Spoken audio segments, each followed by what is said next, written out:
Olá, a milhão de olho em tudo que passa ao nosso redor. 1º de maio é o Dia do Trabalhador, data em que tem origem na primeira manifestação de 500 mil trabalhadores nas ruas de Chicago e numa greve geral em todos os Estados Unidos da América em 1886. Foram os fatos históricos que transformaram o 1º de maio no Dia do Trabalhador.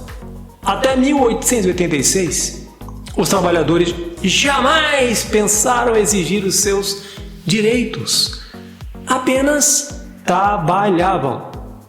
Sabe-se que na época a jornada de trabalho alcançava as 18 horas diárias. Pense, o dia tem 24 horas, o sujeito trabalhava 18 horas, 19, 20, 21, 22, 23, 6 horinhas para encostar o esqueleto. Você veja que certamente na maioria das vezes as condições eram subhumanas, desumanas.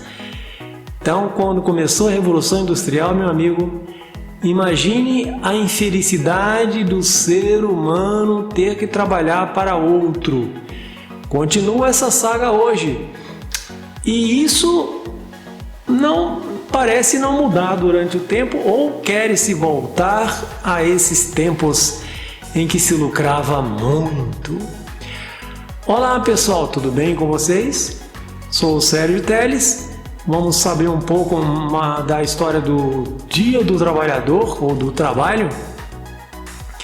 Peço que vocês se inscrevam, peço que vocês cliquem no sininho, peço que você comente e peço que você aí embaixo na descrição tem a minha livraria, Sebo, que você pode encomendar ou comprar alguns livros, de preferência, para o nosso trabalho ser fortalecido. Obrigado. As referências simbólicas deste período do ano vêm de longe. Os romanos festejavam entre 30 de abril e 13 de maio as Florálias, festa dos cereais e das flores. A Idade Média manteve viva a tradição em comemorações pela expansão da primavera, ou o signo da alegria. Ainda no século XVI surgiu a primeira associação da estação com o mundo do trabalho, quando legislações corporativas instituíram a jornada de trabalho de 8 horas. Foi o caso da legislação de Felipe II, rei de Espanha, que estabeleceu esse direito para os mineiros em 1573 e para os demais trabalhadores em 1593. Celebrando anualmente em numerosos países do mundo o dia 1º de maio, também conhecido como Dia do Trabalhador ou Dia Internacional dos Trabalhadores, sendo também um dia de feriado em alguns países do mundo. No século XIX, essa simbologia foi retomada pelo proletariado moderno, que começava a organizar-se. Antes mesmo da consagração da data, reivindicações trabalhistas inspiravam-se naquele período do ano. O movimento de padeiros irlandeses contra o trabalho noturno e o dominical no século XIX resultou nos comícios de maio, como os descreveu Karl Marx. As condições de trabalho, que eram em muitos casos de autêntica exploração, nomeadamente desde o início da Revolução Industrial, iniciada em finais do século XVIII, sendo os operários forçados a trabalhar 12, 14, 16, 18 ou mais horas por dia no regime de brutalidade e privações na indústria, comércio e agricultura, em ambientes sem qualquer condições para o trabalho. Muitos não tinham ventilação e iluminação adequada. Eram extremamente sujos, porcos. Nem crianças nem grávidas eram poupadas. O militante anarquista norte-americano desse período, Oscar Neebe, fez uma descrição do contexto da época na sua autobiografia. Esse moço nasceu em 1850 e morreu em 1916. Ele descreve o seguinte: eu trabalhava numa fábrica que fazia latas de óleo e caixas para chás. Foi o primeiro lugar que eu vi crianças de 8 a 12 anos trabalharem como escravos nas máquinas. Quase todos os dias acontecia de um dedo ser mutilado. Mas o que isso importa? Eles eram remunerados e mandados para casa e outros tomariam seus lugares. O que se importa para o dono das indústrias, das empresas, né? O capitalista selvagem, né?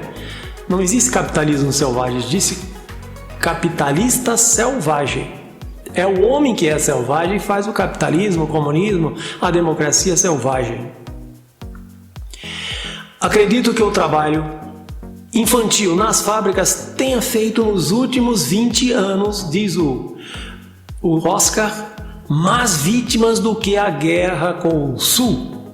E que os dedos mutilados e os corpos destroçados trouxeram ouro e riquezas aos monopólios e produtores.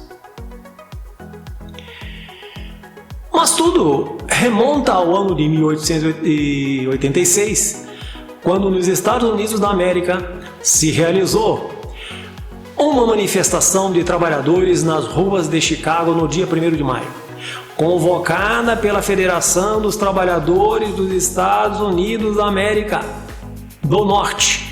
Manifestação essa que tinha como objetivo reivindicar melhores condições para os trabalhadores. A exploração desmedida, sem qualquer tipo de escrúpulos, do trabalho infantil, feminino, era uma fonte suplementar de lucro para os empresários e capitalistas selvagens. Pretendeu-se com esta manifestação a redução das horas de trabalho para 8 horas diárias, tendo tido a participação de milhares de pessoas. Nesse mesmo dia teve início uma greve geral por todos os Estados Unidos. 3 dias depois, houve um pequeno levante que acabou em lutas entre manifestantes e polícia, com a morte de alguns manifestantes e polícia.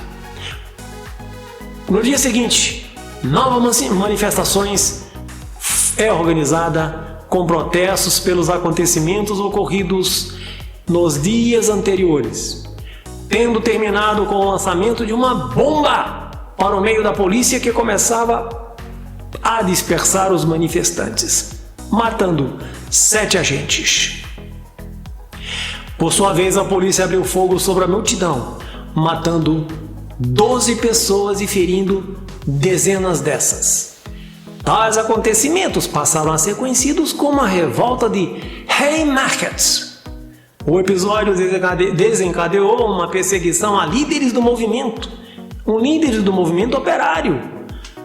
Depois de um processo suspeito, com caráter marcadamente político, 7 deles foram condenados à morte por enforcamento. Um deles cometeu suicídio antes do enforcamento e 3 remanescentes receberam sentenças de prisão. Mais tarde, 1893, revogadas, invalidadas, quando o governador concluiu que todos os 8 acusados eram inocentes. A 20 de junho de 1889, o Congresso Operário Internacional reúne em Paris e decidiu convocar anualmente uma manifestação com o objetivo de lutar pelos direitos dos trabalhadores e às 8 horas diárias. O dia 1º de maio foi escolhido como homenagem às lutas sindicais e aos mártires de Chicago. No ano de 1890, os operários americanos conseguem conquistar finalmente a jornada de trabalho das 8 horas. Oh, beleza! Em 1º de maio de 1891, numa manifestação levada a cabo no norte da França, a polícia dispersa manifestação, resultando na morte de 10 manifestantes.